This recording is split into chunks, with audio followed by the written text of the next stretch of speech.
Hello everyone, I hope आप सभी लोग बहुत अच्छे होंगे और उतनी अच्छी तरीक़ों से आप लोग का पढ़ाई भी चल रहा होगा।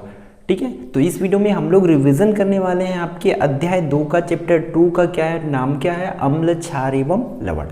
उससे पहले ये जान लेते हैं कि ये यूनिट कौन सी इकाई का आता है ना, उसी के हिसाब से हम लोग को नंबर का पता चलेगा। तो आप लोग को बता दूं, जैसे कि आप लोग देख पा रहे हैं ये इकाई 1 में आता है। ठीक है, इकाई 1 में 2 चैप्टर है, चैप्टर 2 और चैप्टर 4 मिला करके, मतलब अध्याय 4 और अध्याय 2 दोनों को मिला करके टोटल आता है हम लोग का 8 नंबर से, जिसमें एक एक नंबर का 2 क्वेश्चन रहेगा, 2 नंबर के 1 क्वेश्चन रहता है और 4 नंबर के 1 क्वेश्चन रहता है जिसमें स्टार लगा रहता है। स्टार का मतलब समझ लो यहाँ। ठीक है, डायरेक्ट 4 नंबर का नहीं आता इसमें से। ठीक है, कैसे आता है, ये एक एक करके 4 ठो भी बना सकते हैं इसको। ठीक है, 2-2 करके 2 क्वेश्चन भी दे सकते हैं, 3 और 1 करके ऐसा दे सकते हैं क्वेश्चंस। क्लियर है, ये हो सकता है स्टार लगा है उसका मतलब यही समझाना चाह रहा है ब्लूप्रिंट से हमें। ठीक है, तो हम लोग सभी चीज़ को समझ लेते हैं, इसमें पूरे चैप्टर को समझ लेते हैं, क्योंकि आप लोगों को पता है जिसमें कम नंबर क्या है तो उसमें थोड़ा इंपॉर्टेंट बताना मुश्किल है, क्वेश्चंस रिपीट नहीं होती है। तो इसलिए मैं पूरे जो बुक है, मतलब जो आपका चैप्टर है, उसको बहुत आसान तरीके में समझाऊंगा। आपको खुद में कॉन्फिडेंट बिल्डअप हो जाएगा, खुद में लगेगा कि हाँ एक चैप्टर हम लोग पढ़ लिए करके। ठीक है, सबसे पहला चीज हम लोग यही समझते हैं, क्या अम्ल किसको बोलते हैं। तो आप लोग को बचपन से हम लोग पढ़ते आ रहे हैं तो ये तो पता होगा कि अम्ल क्या होता है। अम्ल स्वाद में खट्टे होते हैं और ये क्या करते हैं, ये नीले लिटमस पेपर को लाल में परिवर्तित कर देते हैं या लाल में बदल देता है। 2 पॉइंट आप लोग को याद रखना है। ठीक है, और क्या करता है, ये जलीय विलयन में हाइड्रोजन आयन देता है। क्लियर, इतनी चीज़ें हम लोग को इस अम्ल के बारे में याद करना है। अब ये तो हो गया अम्ल, तो अम्ल का प्रकार भी हो सकता है ना, तो उन्हीं प्रकार को जानेंगे क्योंकि वो हमारे एग्जाम के लिए बहुत ज़रूरी है। तो हम लोग देख लेते हैं अगला टॉपिक क्या है, अम्ल का प्रकार। ठीक है, अम्ल का प्रकार। तो आप लोग को बता दूं, अम्ल का टोटल 4 प्रकार होता है। ठीक है, याद रखेंगे आप लोग 4 प्रकार। पहला जो होता है प्रबल अम्ल, ठीक है। सेकेंड 1 होता है दुर्बल अम्ल, और थर्ड 1 जो होता है वो होता है सांद्र अम्ल। ठीक, और फोर्थ 1 क्या होता है, तनु अम्ल। इतनी अम्लों के बारे में हम लोग को इस क्लास में पढ़ना है, क्लास 10th में इस चैप्टर में। ठीक है, ताकि हम लोग एग्जाम में अच्छे से कर पाए। देखो प्रबल अम्ल बोलते किसको ये समझ लो। तो आप लोग देखो, ठीक है, प्रबल मतलब जाहिर सी बात है जिसकी ज्यादा ताकत होगी, है ना, जो स्ट्रांग होगा। वैसे भी इसको स्ट्रांग एसिड ही बोला जाता है। तो इससे आप लोग को समझना पड़ेगा कि प्रबल अम्ल अगर आया एग्जाम में, प्रबल अम्ल को उदाहरण से समझाइए करके, तब आप लोग को इस तरीके से लिखना है कि वे अम्ल जो जल में पूर्ण रूप से आयनित हो जाते हैं, ठीक है, जल में पूरी तरीके से घुल जाते हैं, उसको ही हम लोग क्या बोलते हैं, प्रबल अम्ल बोलते हैं। इसका उदाहरण आप लोग याद रख लेंगे। ठीक है, सेकेंड क्या है, दुर्बल अम्ल, है ना। ये दुर्बल अम्ल को आप लोग को पता होगा, दुर्बल मतलब जो वीक होगा, कमजोर होगा, ठीक है, उसको ही हम लोग दुर्बल अम्ल बोलेंगे। मतलब ये जाहिर सी बात है, इसको कहीं पर कर दिए तो वो पूरा काम को नहीं करेगा। तो इसकी परिभाषा इसी तरीके से याद करेंगे, वे अम्ल जो जल में पूर्ण रूप से आयनित नहीं होते हैं उन्हें हम लोग क्या कहते हैं, दुर्बल अम्ल कहते हैं। क्लियर है, इसका भी एग्जांपल आप लोग इन सभी को याद रख लेंगे। क्लियर, अब क्या है, सांद्र अम्ल। सांद्र अम्ल किसको बोलेंगे, सांद्र अम्ल और तनु अम्ल ये दोनों एक दूसरे से रिलेटेड है, मतलब जैसे कि ये दोनों आपस में था, है ना। तो सांद्र अम्ल हम उसको बोलेंगे जैसे कि वहां पर उसकी मात्रा ज्यादा हो किसी घोल में। मान के चलो मैं जल में जल और अम्ल को मिलाता हूं, ठीक है, तो दोनों को मिलाने पर अगर उस घोल में उसकी मात्रा ज्यादा हो, किसकी, अम्ल की, तब उसको हम लोग सांद्र अम्ल बोलेंगे। क्लियर है, तो इसका परिभाषा भी आप लोग इस तरीके से लिखेंगे कि जब किसी अम्ल का विलय जल में किया जाता है, तब यदि उसमें अम्ल की जो मात्रा होती है ज्यादा होती है तो उसको सांद्र अम्ल कहते हैं, और तनु मतलब कम होती है तो उसे हम लोग तनु अम्ल कहते हैं। इस चीज को आप लोग याद रखेंगे। ठीक है, क्लियर, ये इन सभी को आप लोग अच्छे से याद रखेंगे भाई। इसको डायरेक्टली 2 नंबर के लिए आता है तो वैसे भी पूछ सकते हैं और आया भी है ये सभी चीज। ठीक है, इसका एग्जाम्पल्स आप लोग अच्छे से याद रखेंगे। अब देख लेते हैं हम लोग अम्ल का गुण। ठीक है, अम्लों का गुण की ये कैसे होता है, क्या करता है ना। तो आप लोग को अम्ल के बारे में तो पता है, वही चीज़ हम लोग को फिर से बताना है, उसका कैरेक्टर बताना है कि वो कैसे बिहेव करता है, क्या करता है, कैसे है, उसके बारे में बताना है ना। तो हम लोग जनरली वही चीज़ बताएंगे जो परिभाषा में लिखे। अम्ल क्या होते हैं? अम्ल स्वाद में खट्टे होते हैं, है नहीं, तब पता है। और हम लोग बोल सकते हैं कि ये जो ज़्यादा सक्रिय धातु होते हैं ना, अधिक क्रियाशील धातु, तो उनके साथ जब ये मिलता है तब ये क्या करता है? हाइड्रोजन उत्पन्न करता है। और साथ ही साथ यदि अम्ल को क्षार के साथ मिला दे, और अम्ल मतलब क्या करते हैं? क्षार के साथ क्रिया करके हमेशा लवण बनाते। इतनी हम गुणों को याद रख सकते हैं एग्जाम के लिए, ठीक है। अब देखते हैं कि ये अम्ल हम तक पहुंचता कैसे, किन किन माध्यमों से पहुंचता है, कैसे हम लोग को अम्ल मिलता है, तो इसको आप लोग को करना पड़ेगा, ठीक है। क्या कर सकते हैं? अम्लों का प्राकृतिक स्रोत, है ना, कि अम्ल किसमें पाया जाता है, कौन सा अम्ल किसमें पाया जाता है, ये सभी चीज़ हम लोग को याद रखना बहुत जरूरी है, क्योंकि एक एक नंबर का भी क्वेश्चन आते हैं और दो दो नंबर का वाले भी आएगा, तो इसलिए हम लोग को एकदम छोटा छोटा पॉइंट्स भी याद रखना पड़ेगा, है ना। तो इसमें देखो, तो ये सभी अम्ल है ना। इसमें हम लोग देख लेते हैं कि सिट्रिक अम्ल किसमें पाया जाता है, ठीक है। तो आप लोग को बता दो, सिट्रिक अम्ल जो है नींबू में पाया जाता है, नींबू हो गया, नारंगी हो गया, ठीक है, इसमें पाया जाता है, टमाटर में पाया जाता है। तो इन चीज़ों को आप लोग याद रखेंगे, ठीक है, कि नींबू में कौन सा अम्ल पाया जाता है, ये में भी आ सकता है, ठीक है। नारंगी में कौन सा अम्ल पाया जाता है, तो इसको आप लोग याद रख लीजिए। उसी तरह एसिटिक अम्ल, एसिटिक अम्ल की बात करें तो ये पाया जाता है सिरका में, सिरका में। और कोई भी जो स्मेल करने वाला तेल होता है, जिसमें सुगंधित तेल होता है ना, तो ये सुगंधित, ठीक है, तेलों में, क्लियर है, सिरका में पाया जाता है, सुगंधित तेलों में पाया जाता है, कौन सा? एसिटिक अम्ल, क्लियर। उसी तरह अगर हम लोग बात करें लैक्टिंग अम्ल की, तो ये लैक्टिंग अम्ल है दूध और दही में पाया जाता है, ठीक है, किसमें? दूध दही में। तो ये जो हटके होता है थोड़ा सा अलग वाला, तो उन चीज़ों को याद रखेंगे, जैसे कि दूध और दही को पूछा ही जाता है कि दूध दही में कौन सा अम्ल पाया जाता है करके, ठीक है। तो आप लोग याद रखेंगे कि दूध और दही में हमें कौन सा अम्ल पाया जाता है? लैक्टिक अम्ल। अब बात आता है फार्मिक अम्ल। तो फार्मिक अम्ल तो बहुत सुने हम लोग भाई, अगर मतलब ये फार्मिक अम्ल है पाया जाता है किसमें? लाल चींटी में।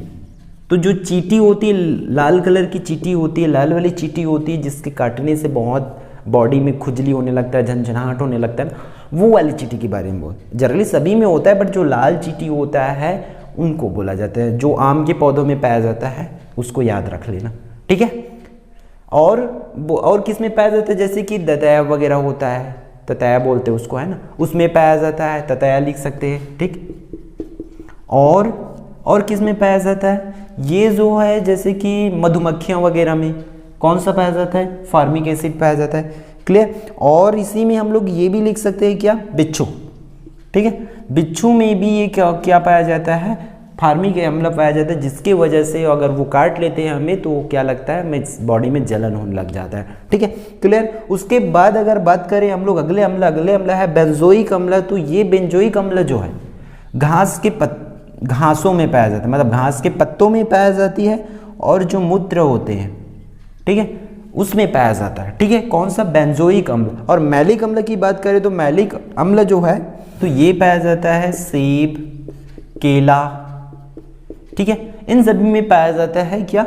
मैलिक अम्ल। और टार्टरिक अम्ल की बात करें तो ये पाए जाते हैं इमली में, ठीक, इमली हो गया, खट्टे वाला अंगूर हो गया, कच्चे वाला आम हो गया, ठीक है, इन सब में कौन सा पाया जाता है? टार्टरिक अम्ल पाया जाता है। इतनी चीज़ों को आप याद रखेंगे, ये कंप्लीट होता है। देखो आप लोग को इसको रिवाइज कर लीजिए कि अम्ल क्या होता है, अम्ल का प्रकार क्या क्या होता है, सभी का परिभाषा, अम्लों का गुण, फिर अम्लों का प्राकृतिक स्रोत, ये अम्ल के बारे में सभी चीज़ याद रखेंगे, ठीक है। अभी मेन पार्ट इसका देखने वाला हम लोग पीएच मान वाला देखेंगे, पीएच मान का वैल्यू क्या होता है, सभी चीज़ को देखेंगे, ठीक है, ठीक है। अब अगला देख लेते हैं क्षार के बारे में कि क्षार होता क्या है, कैसे है, किसको बोलते हैं। तो वही सब चीज़ पहले सीखेंगे। क्षार बोलते हैं किसको है?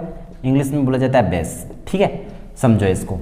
अगर उसी के हिसाब से जैसे पिछला वाला परिभाषा बताए है ना, उसी के हिसाब से इसका भी करें तो क्षार क्या होते हैं? स्वाद में कड़वे होते हैं। और ये क्या करते हैं? ये जस्ट उल्टा होता है, ये लाल लिटमस पेपर को नीला करता है। और जैसे उसको हम लोग वो जल में घोल रहे थे तब वो क्या कौन सा आयन दे रहे थे? Hydrogen ion.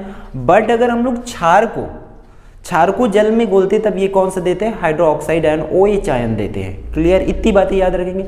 अब बात कर लेते हैं इसके प्रकार की, ठीक है, क्षार का प्रकार। तो ये क्या होगा, क्षार का प्रकार जानना बहुत जरूरी, जैसे कि अम्ल का प्रकार जाने, पूछ सकते हैं ये भी, है ना। तो क्षार का केवल 2 प्रकार पढ़ेंगे हम लोग इस क्लास में, ठीक है। कौन कौन सा,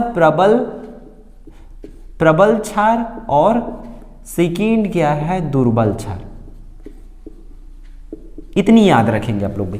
प्रबल क्षार किसको बोलेंगे, जाहिर सी बात है वही स्टोरी है, जिसकी ताकत स्ट्रेंथ ज्यादा होगी, पावर ज्यादा होगी, उसी को प्रबल बोलेंगे। मतलब वे क्षार जो पूर्ण रूप से आयनित होते हैं उन्हें हम लोग प्रबल क्षार कहते हैं, और जो आंशिक रूप से आयनित होता है, ठीक है, आधे अधूरा सा काम करता है, आधे अधूरे से आयनित होता है, आधे अधूरा से घुलता है, तो उसको ही हम लोग क्या बोलेंगे, दुर्बल क्षार बोलेंगे। क्लियर है। इसकी जो उदाहरण है उसको आप लोग याद रखेंगे, वो याद रखना बहुत जरूरी है भाई, क्योंकि एग्जाम में पूछा जाता है। अब बात कर लेते हैं इसके भी गुण का, है ना, जैसे उसमें गुण देखे थे, तो क्षार के बारे में, क्षार का गुण जो है आप लोग को पता होगा, वही चीज फिर से लिखेंगे, ठीक है। क्षार जो क्या करता है, क्षार हमेशा, क्षार के स्वाद में कड़वे होते हैं, इतना तो आप लोग को पता है। और इसी तरह से ये लिख सकते हैं कि ये लिटमस पेपर को, लाल लिटमस पेपर को नीला करता है ना। और अगर हम लोग इसको जल में मिलाते हैं तो ये जल की सांद्रता को क्या करने लग जाती है, कम करने लगती है ये, ठीक है। इन सभी पॉइंट्स को हम लोग लिख सकते हैं। क्लियर, ठीक। अब बात कर लेते हैं इनके प्राकृतिक स्रोत का, जैसे उसमें उसका प्राकृतिक स्रोत देखे थे, ठीक। सिमिलरली इसका भी अगर प्राकृतिक स्रोत की बात करें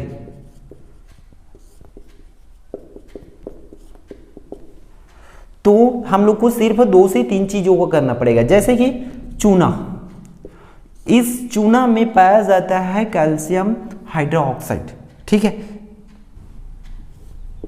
है, ये हुआ कैल्शियम हाइड्रोक्साइड। फिर अब 2 सोडा के बारे में, एक तो होता है खाने का सोडा, है ना, खाने का सोडा, और सेकेंड वन होता है कपड़ा धोने का सोडा। ये बहुत पूछा जाता है भाई, कार्बोनेट पाया जाता है, ये तो पहले से पता है आप लोग को। इसमें जो है सोडियम पाया जाता है, दोनों में सोडियम कार्बोनेट पाया जाता है, सोडियम, और इसमें एक्स्ट्रा चीज क्या रहता है, हाइड्रोजन, ठीक है, हाइड्रोजन कार्बोनेट, ठीक है। इसकी जो इसमें कौन से पाए जाते हैं, सोडियम हाइड्रोजन कार्बोनेट, और लेकिन इसमें सेम टू सेम क्या पाया जाता है, सोडियम कार्बोनेट, बस, ठीक है। दोनों का डिफरेंस समझेंगे आप लोग, ये होता है। क्लियर है, इतना आप लोग को याद रखना पड़ेगा। अगला हम लोग देख लेते हैं कुछ क्या है, अम्ल और क्षार का रासायनिक गुणधर्म है, तो ये इनसे भी क्वेश्चंस पूछा जाता है। आप लोग के बुक से हर एक टॉपिक क्लियर हो जाए, मैं चाहता हूँ, इसलिए इसको भी देखते हैं, ठीक है। अब देख लेते हैं कि अम्ल और क्षार दोनों की बात हो रही है ना, इसमें अम्ल और क्षार दोनों जब किसी धातु के साथ, ठीक है, कोई सा भी अगर धातु के साथ क्रिया करते तब क्या होता है, इस चीज को समझना पड़ेगा हम लोग, है ना। तो इसमें आप लोग को याद रखना, ये जब धातु के साथ क्रिया करेगा कौन, अम्ल या क्षार, तो हमेशा क्या बनता है, लवण बनता है और हाइड्रोजन गैस बनता है, दोनों का, ठीक है। इन चीजों को याद रखेंगे, क्या क्या, जब धातु के साथ क्रिया करेगा, ठीक है, इसको इस तरीके से याद रख लेना, धातु के साथ कौन क्रिया करेगा, अम्ल या क्षार, ठीक है, तब क्या बनता है, हमेशा लवण बनता है और हाइड्रोजन गैस बाहर निकलता है, ये इतना याद रखेंगे। अब बात आता है धातु कार्बोनेट तक, तो ये धातु कार्बोनेट दोनों हो सकता है, मतलब ये धातु कार्बोनेट भी हो सकता है, धातु हाइड्रोजन कार्बोनेट भी हो सकता है, ठीक है। इस चीज को याद रखेंगे, जब ये दोनों के साथ क्रिया करते हैं तब क्या होता है, देखो मान के चलो कोई धातु कार्बोनेट के साथ ये धातु कार्बोनेट हुआ, इसके साथ क्या कौन काम कर रहा है, अम्ल क्रिया कर रहा है, तब हमेशा 3 चीज बनते, याद रखेंगे आप लोग, इसकी गुणधर्म में वही लिखेंगे आप लोग, क्या क्या इसमें याद रखेंगे आप लोग, 3 चीज बनता है, तो लवण बनता है, कार्बन डाइऑक्साइड गैस बनता है और H2O जल बाहर निकलता है। और उसी तरह किसी भी धातु ऑक्साइड के साथ क्रिया करेगा तो हमेशा क्या बनता है, लवण बनता है और क्या, जल बनता है, इतना याद रखेंगे। सिमिलरली किसी भी क्षार के साथ क्रिया करेगा तो जाहिर सी बात है अम्ल ही क्रिया करेगा, तब क्या बनेगा, लवण बनेगा और क्या बनेगा, जल बनेगा। इतनी चीजें आप लोग को याद रखना है, ठीक है। इसको कंप्लीट अच्छे से नोट कर लीजिए और इसका एग्जांपल्स भी याद रखें, ताकि एग्जाम में आप लोग इस तरीके से अगर आता है, इससे रिलेटेड क्वेश्चंस आता है तो आप लोग कर पाओ, ठीक है।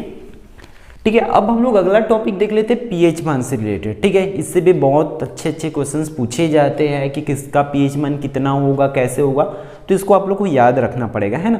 तो इसमें पीएच मान क्या होता है ये करके डायरेक्टली पूछेंगे तो हम लोग बता सकते हैं कि पीएच मान किसी भी विलयन की अम्लीयता या क्षारीयता की माप होती है। मतलब पीएच मान ये बताता है कि कौन सा विलयन अम्लीय है, कौन सा क्षारीय है करके ये बोल सकते हैं। या तो हम लोग ये ऐसे बोल सकते हैं कि पीएच मान किसी विलयन में हाइड्रोजन आयन की मात्रा को बताती है कि हाइड्रोजन आयन की मात्रा कितनी है करके। ठीक है, दोनों परिभाषा को आप लोग लिख सकते हैं किसी एक को भी। और हम लोग को पूछ क्या सकते हैं कि पीएच का पूरा नाम क्या होता है ना। तो पीएच का पूरा नाम आप लोग बोल सकते हैं पावर ऑफ हाइड्रोजन। ठीक है, इसको याद रखेंगे, पावर ऑफ हाइड्रोजन। ये तीनों को मतलब इस तरीके से पूछ सकते हैं कि पीएच मान क्या है, पीएच मान किसे कहते हैं, पीएच का पूरा नाम क्या है या पूरा फुल फॉर्म क्या है करके। तो अब इसको लिखेंगे पावर ऑफ हाइड्रोजन। क्लियर है। अब आप लोग को इसका पीएच स्केल याद रखना पड़ेगा। ठीक है, ये पीएच स्केल को याद रखोगे तो इससे पूछा जाता है कि उदासीन कब होगा। अगर बोल सकते हैं कि किसी विलयन का पीएच मान 6 है तो वो अम्लीय है कि क्षारीय है, तो इसलिए आप लोग इस पीएच स्केल को अच्छे से याद रख लीजिए। ठीक है, क्लियर। अब उसके बाद देखते हैं पीएच का दैनिक जीवन में महत्व।